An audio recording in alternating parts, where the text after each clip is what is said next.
और सामाजिक समानता के लिए जीवन पर्यंत संघर्ष करने वाले बाबा साहेब भीमराव अंबेडकर की 134वीं जयंती के अवसर पर हम उन्हें सशक्त नमन करते हैं। उनका कथन है कि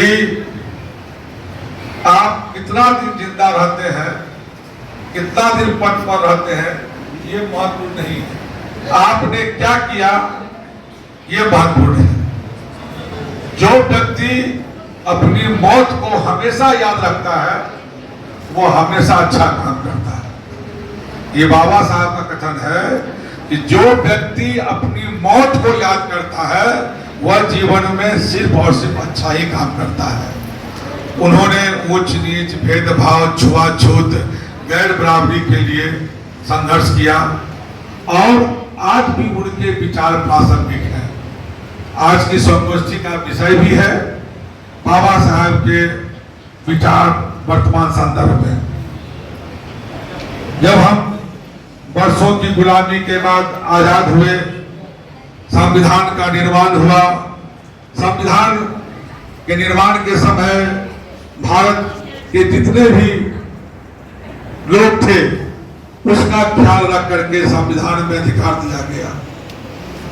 लेकिन आज इतने दिनों आजादी के बाद भी हमारे देश में बहुत सारी समस्याएं हैं और शिक्षा है, बेरोजगारी है, भ्रष्टाचार है, छुआछूत की भावना आज भी है। तो जब तक ये गैर बराबरी समाज में है तब तक बाबा साहब के विचार प्रासंगिक है और उसके लिए हमें सभी को संघर्ष करते रहना पड़ेगा। बाबा साहब की जयंती हम इसीलिए मनाते हैं या जिन महानुभावों के नाम पर छुट्टियां घोषित है, इसीलिए छुट्टी घोषित है कि आप उनके व्यक्तित्व और कृतित्व को जानिए।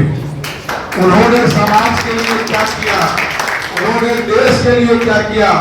आखिर हर साल 14 अप्रैल को बाबा साहब की जयंती हम क्यों मनाने के लिए आते हैं? क्योंकि इस एक साल के अंदर में बहुत सारे बच्चे इंटर से डिग्री में आ जाते हैं, जो जीवन के विभिन्न सारे क्षेत्रों में जिनका रास्ता खुलता है और बाबा साहब का जीवन दर्शक उनके लिए प्रेरणा का काम करता है। अभी हमारे गुरु के वक्ताओं ने, जो मजोर के एसडीओ साहब थे, उन्होंने क्या बताया कि हमें थोड़ी सी परेशानी होती है तो हम घबरा जाते हैं, जबकि बाबा साहब का जीवन आप देखे तो उनमें तो सिर्फ परेशानी ही परेशानी थी और उस परेशानियों के बीच में उनमें जो प्रतिभा थी उस प्रतिभा का निखार हुआ और वह बड़े अच्छा नंबर प्राप्त किए और तत्कालीन जो समय के राजा थे उन्हें स्कॉलरशिप दिया और फिर उन्होंने मुझे शिक्षा प्राप्त की। शिक्षा प्राप्त करने के बाद जब वह लौटे तब जो उन्होंने देखा छूत अछूत, तब उस पर उन्होंने विचार किया, लेखन किया। तब उन्होंने कहा कि प्रकृति ने सभी को समान बनाया, प्रकृति ने सभी को समान बनाया है। प्रकृति सिर्फ मनुष्य पैदा करता है, मनुष्य के अंदर में जो विकृतियां है उसको समाज ने पैदा किया।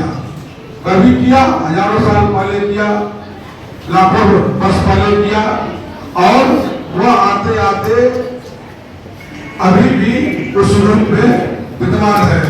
तब उन्होंने कहा कि प्रकृति ने सभी मनुष्य और वैज्ञानिक सोच हमारे अंदर आएगा, हम विज्ञान को पढ़ेंगे।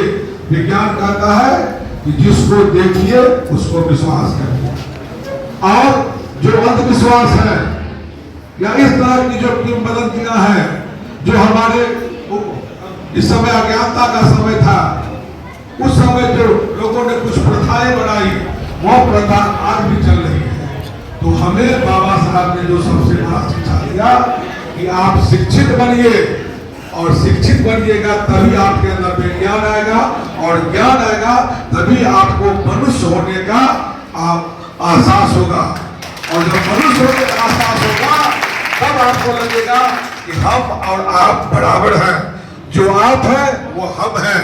इसीलिए जिन लोगों में इस तरह की विकृतियां पैदा कर दी गई, ऊंच और नीच का, गैर बराबरी का, जिसके चलते दुनिया के देशों के लोग ज्ञान विज्ञान की खोज करते रहे और हमारे देश के लोग ऊंच नीच एक्सपोज करते रहे।